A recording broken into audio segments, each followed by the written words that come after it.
Саламатсыздар ма балалар? Кезекті сабағымызды бастаймыз. Бүгінгі сабақта өткен тақырыптарымызды қайталап есімізге түсіреміз. Яғни нәтиже сабақ. Мен не үйрендім? Ендеше өткен тақырыптарды еске түсірейік. Қайталайық. Біздің өткен тақырыптарымыз мәтін және сөйлем. Мәтін дегеніміз не? Сөйлем дегеніміз не?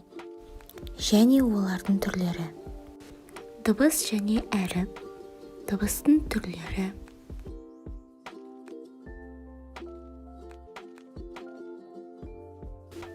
Сөз және оның құрамы, түбір мен қосымша, жұрнақ пен жалғау.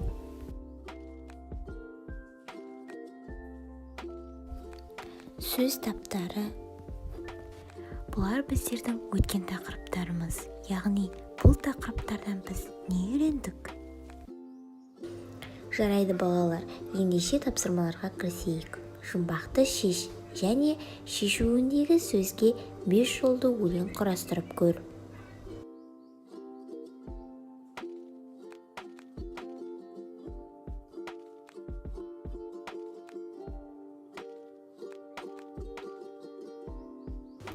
Адасқан әріптер ойына.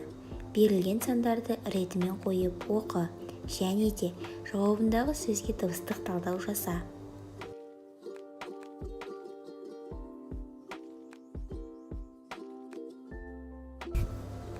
Сызба бойынша сөйлем құрап жаз.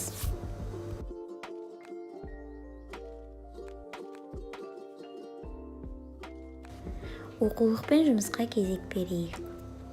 Бірінші тапсырма. Берілген мәтінді түсініп оқы.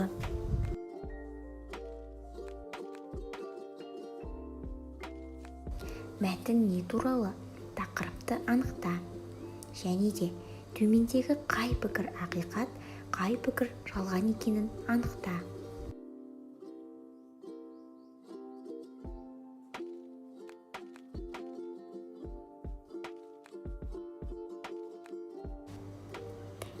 Екінші тапсырма.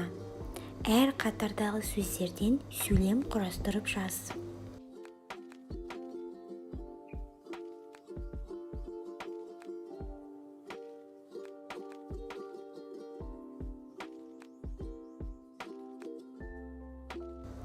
Келесі тапсырмаға назар аударайық.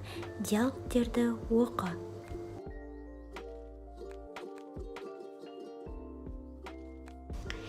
Қай диалог қызықтау болды? Неліктен? Және де өзіңе ұнаған диалогты көшіріп жаз. Қаратпа сөздің астынсыз.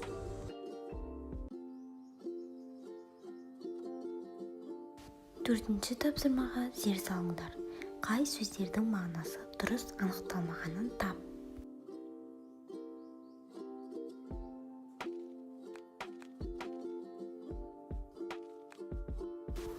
Жарайды балалар, осымен сабағымыз аяқталды. Сау болыңдар.